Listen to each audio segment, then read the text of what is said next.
Betty White, Wake Island, and Prohibition are all on this day. Welcome back to On This Day. Today's January 17th, 2022. It is the 17th day of the year. We got 348 days left. It is the third Monday in the fourth week and the 28th day of winter. We got 62 days left until spring. If today's your birthday, your birthstone is still a garnet. Today is National Betty White Day, or National Classy Day. On National Classy Day, we celebrate those who are graced with the ability to live their lives with class, passion, and who are driven to share it with others. Today is also the unofficial National Betty White Day. Since she passed away, people have been talking about making this National Betty White Day. I think that's great.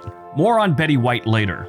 All right, let's take a look and see what January 17th is giving us. 1893, Lauren A. Thurston, along with the Citizens Committee of Public Safety, led the overthrow of the Kingdom of Hawaii and its government. 1899, the United States takes possession of Wake Island in the Pacific Ocean. Later on, we have a giant battle there during World War II. 1917, the United States pays Denmark $25 million for the Virgin Islands. That's a little over $400 million in today's money, so not even $500 million.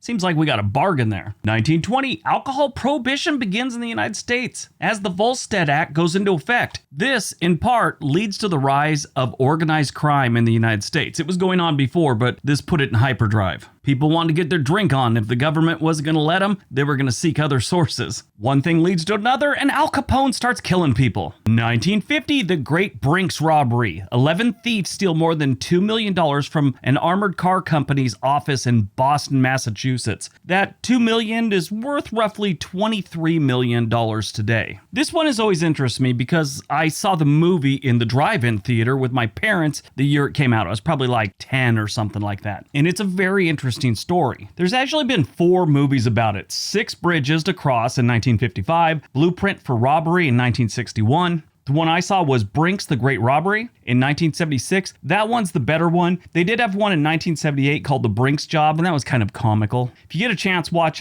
Brink's The Great Robbery. But how this robbery and the years after with the investigation and the trials, it's a very interesting story that includes someone not getting paid, so he talked the FBI, another guy getting kidnapped, someone else hired a hitman, and the arrests of the guys that would finally stand trial happened 5 days before the statute of limitations ran out. There's a book that one of the gang members, this guy named O'Keefe, who's the one that talked to the FBI, there's a book that he was part of, or at least gave the details to the author of the book, called The Men Who Robbed Brinks. It came out in 1961. Apparently it's a pretty good book. I have not read it. I plan to.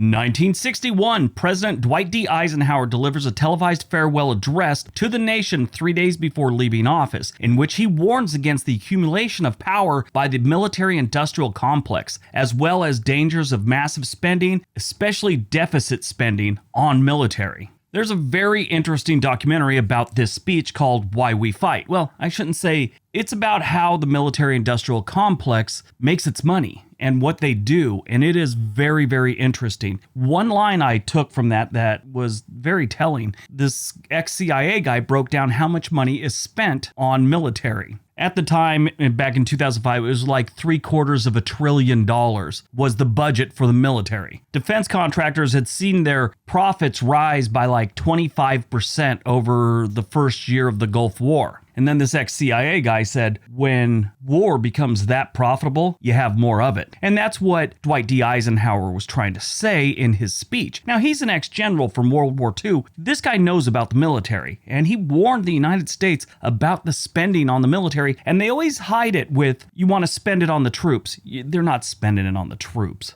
I was one of the troops. I didn't get paid jack. I had some pretty cool equipment. Half of it was never used, but I had some pretty cool equipment. If you ever get a chance, watch that documentary called Why We Fight. 1977, capital punishment in the United States resumes after a 10-year hiatus as convicted murderer Gary Gilmore is executed by firing squad in Utah.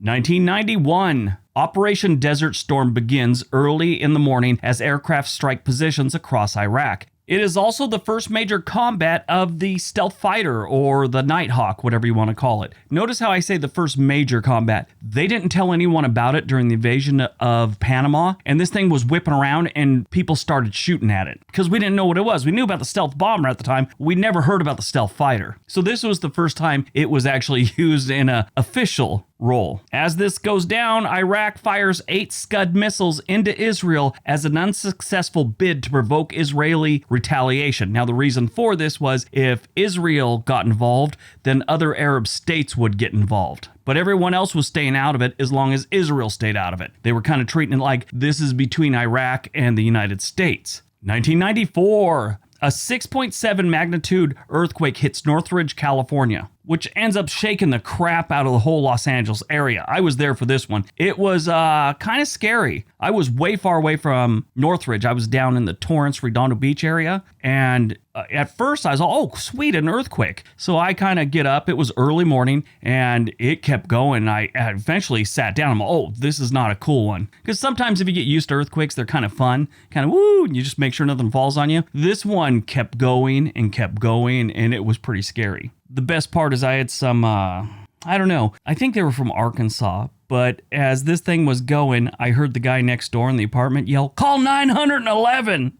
I just started laughing. Well, 911. Anyway, this earthquake left 57 people dead and more than 8,700 people injured. I was in the military at the time and I got activated for this, and I had to guard a building that had collapsed, an apartment building, and they couldn't go get the bodies out. It got hot and it got gross. It was pretty rough. And yes, losers were trying to get into the apartment buildings to steal stuff. We arrested quite a few of them. 1998, the Clinton-Lewinsky scandal. Matt Drudge breaks the story of Bill Clinton and Monica Lewinsky's affair on his Drudge Report website.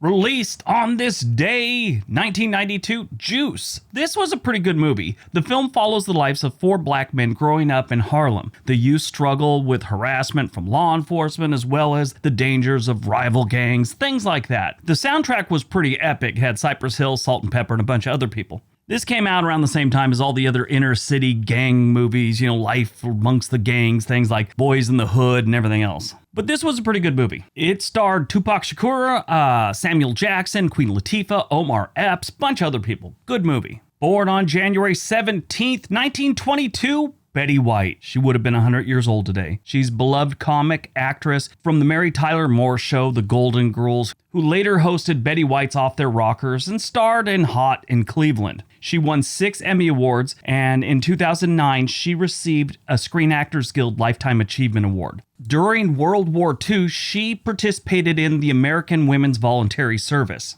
In May of 2010, she became the oldest person to ever host Saturday Night Live. She was married to Alan Lund from 1963 until his death in 1981. He was like a game show host, and he met her while she was one of the stars on one of the game shows. And they started kind of dating and knew each other, and he asked her to marry him twice, and she finally said yes. As most of us know, she died on New Year's Eve just this last year, 2021. Died on January 17th, 2008, Bobby Fischer, American chess player and author. This guy it's interesting. He has an interesting life, but he was always such a problem. I mean, great, one of the best chess players ever to walk the earth. But there was just always some controversy following this guy, whether it was he was going to play in Cuba or Russia while we had travel bans on the places. It just always seemed to be some kind of drama following this dude throughout his life, including being arrested in the 80s in Pasadena, California for vagrancy. And when the 9/11 attacks happened in the United States, he was living in Iceland, and that's where he eventually died. He said he was glad the attacks happened on the United States, and went on to say how the United States attacked other countries, all that other stuff, which, I mean, to a degree is true, but you don't wish an attack like that on anyone, especially when they attack civilians. All right, that's today's video. Hope you guys enjoyed it. Hope you got some information out of it. Now go out, have a productive day, be nice to each other.